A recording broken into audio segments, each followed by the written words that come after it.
few introductions first of all. My name's Rupert Knight, so I'm one of the tutors here, one of the 5 group tutors, and I'll be working closely with some of you, but I'm also the leader of the cohort here, so I'm kind of supervising the whole event here. You may be, we're all labelled, we've got special green badges, so you can tell we are somewhat different.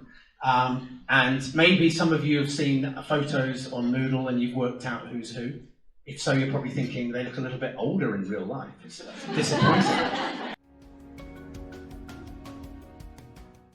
So, what I want to say really is not only welcome to this group here, but welcome to a big family of PGCE students around the world. Lots of you may know this anyway, but this is a course that's been running for 10 or 11 years from very small beginnings. And we've now got students all over the world. We've got, I think it says 13 countries here, and I think about 22 different locations around the world where people meet like this face to face, and well over 2,000 people now who've come through the course. All of them studying the same materials, but in their own, having their own sort of face-to-face workshops that have the nature of the needs of the local teachers in that area. So it's an exciting big family to be part of.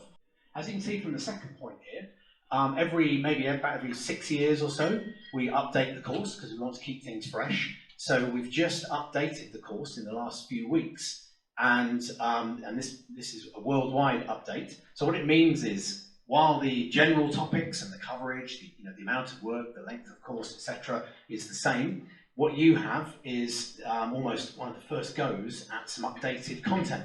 So you've got new readings, things literally that have been published this year. You've got new videos, all sorts of new materials. So the vast majority of the actual things that you engage with through Moodle through this year are new things. So you're right at the beginning of a new phase there, which is exciting, and it means you've got almost the most up-to-date material you can have, being at the beginning of this cycle.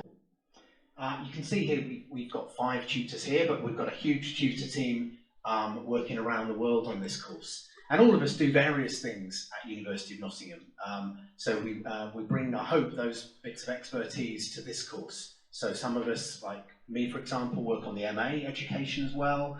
Some of us work on teacher education for new teachers, so supervising people who are training to be teachers for the first time, going to schools and seeing their placements and things in England. That's another thing that I do, and some of our colleagues here do. So the experience you get here with us, I hope, brings all of that to bear, and you get the benefit of all of that experience. You know the structure of the course. Hopefully you're here for part of that. So we have this approach where we have 2 face-to-face workshops. We have this weekend, we have another weekend in early March, which is about halfway through the course. So that's a great chance to come together. I'll talk in a moment about some of the reasons we do that.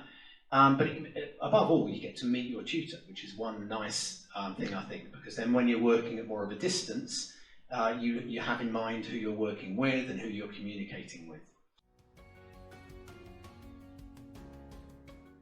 You've got 3 modules you're going to be working on through the year, 3 equally weighted modules, 20 credits. This one is all about the aims and values of education. What is education for? What's the purpose of education? And specifically, what's the purpose of education in an international teaching context, which is what you're involved in. One of the big updates, incidentally, about this new version that's just come in is it's a lot more international. A lot more examples drawn from around the world, much less sort of UK, US kind of bias. So lots of really thought-provoking things from around the world there. Then the second module, which you'll begin in around about February, is about learning and teaching. So having thought in module 1 about why we educate and what the purpose is and what we're trying to achieve, then module 2 is really asking, how do we do that? So how do learners learn, and how therefore might we teach them, and open you up to some new perspectives there. Finally, module 3, which from my memory you'll probably be into it by about end of April, May, that sort of time, is about you doing a small piece of inquiry. You'll do a very small piece of research yourself, and you're researching specifically into how your students understand what they've been taught. So if module 2 was about learning and teaching, module 3, I hope, follows logically, because it's saying, well, how do we know if somebody's actually understood and learned something? So we've got that kind of journey that I hope feels coherent. This first workshop is going to focus very much on Module 1. We want you to be familiar. Module 1 is always going to feel the most difficult because everything is unfamiliar and the ways of working are unfamiliar. So we're going to spend a lot of time thinking about some of the themes in Module 1, some of the ways of working. We're going to start you off a little bit with some of the ideas for Module 2, but actually about 4 weeks into Module 2 we'll be meeting again anyway. So we'll talk much more next time when we meet about Module 2 assignment and then of course Module 3 and things. So the main focus this time is on Module 1 and the ways of working generally on the course, the sort of academic work that you're going to do. Please have a look on Moodle. One of your modules there is the general module, which says UAE 19 cohort, which is you.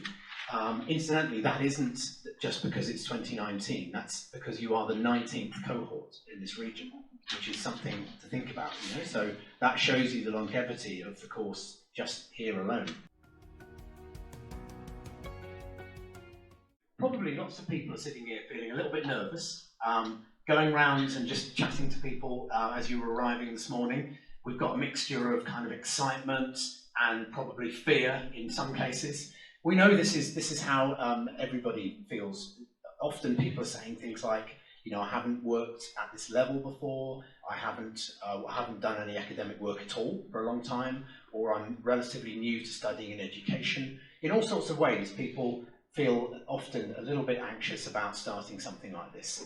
But often a really worthwhile challenge does feel a bit scary, doesn't it? And I know, you know, with your learners you work with of any age, you would be encouraging them to sort of embrace that challenge. So in the same way, I hope by the end of this weekend, you feel much better about that. You probably feel very tired, but I hope you'll feel reassured as well. So the aims of this kind of induction type workshop we do, partly are going to be to introduce the course to you and the way we work, to help you to navigate Moodle, for example, and see how that works and what's there and some of those processes that seem quite daunting if you look at the enormity of it on your own at the start, as you may have done in the last week or two. But we don't want this weekend just to be a very instrumental weekend of here's how you do things and here's some instructions, because this is master's level study. And we want this to be a chance for you to have some thought-provoking experiences and to challenge your thinking. So what we're also going to be doing in our sessions over the next 2 days is looking at some really big ideas that you're going to encounter in these first 2 modules. There'll be a lot of discussion. We're not going to be having this type of format where one person stands at the front and sort of lectures at you and you passively and politely sit there. We're not going to be working in that way, apart from perhaps an hour that we have tomorrow. Other than that, we're going to be in smaller groups and there's going to be a lot of discussion, a lot of a chance for you to bring your own ideas and experiences to the table. It's also a chance, as you can see from the bottom couple of points on this slide, it's a chance to get to know each other. I already mentioned the advantage of getting to know your tutor, which is really important because we want to know you and you want to get to know us and we have that kind of relationship. And it's great when we come back in March and see you and you know who you're coming back to. But also, it's really important, the chance to meet each other. Because if you think about it, this is probably a once in a career unique time to be in a great big group of fellow educators who are all from loads of different countries and from different school systems. Some of you are here from British curriculum or IB schools or schools doing a SABIS curriculum or many other types of school. We've got people here who are teaching children who are kindergarten age. We've got people teaching primary, secondary, adult learners. We've got people who are teaching assistants, who are teachers, who maybe have other roles as well. Now, you never normally get a chance to be together and to share with people and hear experiences from people in that way. So it's really great to have an opportunity at the workshops to network amongst yourselves. So I'd really encourage you to speak to as many people as possible, not only within your group, who you'll get to know pretty well, but beyond that. Although we work in our 5 parallel groups, one of the reasons that we're very keen on this venue is we can have our 5 group rooms all centred on this lobby here. So every time we have a break time, we're going to have a break more or less together. And you can come out and you can meet each other, people beyond your group, and just sort of mingle and have a little chat out there. So do make the most of that. I think that sort of networking is really, really powerful here. Even within your individual groups, we've tried to put a mix. We don't know you as personalities, of course, so in that sense it's somewhat random, but in every group there's a mixture of people who are working from different regions and different age groups and different roles. So you've got that diversity, which you maybe wouldn't have in a day-to-day role. If you've had a look at Moodle, you'll have seen this kind of idea. It's the idea of this being a course that you can personalise. And there's this sort of phrase about the individual creating the blend. So although all of you will work through the same 3 modules, your journey through them will be an individual one, because all of you bring unique backgrounds and experiences, all sorts of diverse things to the table, but also the choices you make within modules, the things that you select that you particularly want to work on, the things you choose to write or do your assignments on, all of these will be different as well. So part of this is working out how to make the best of the course for you and how to tailor it to your particular needs, interests and your context. This is broadly speaking what we're up to today. So we've phrased each session as a question really, because it's nice to sort of pose a question and explore it together in our groups. So after I finish talking, we're going to have a session where we work out sort of who's in our group and what our backgrounds are and start to think who we are as educators. After the break, we're going to start thinking about the aims and values of education, which is a big theme of Module 1. We'll do an activity based around that. This afternoon, when you're feeling probably a little bit drowsy from your lunch, we'll have a go at really looking at Moodle and working out how that works and looking through all of that.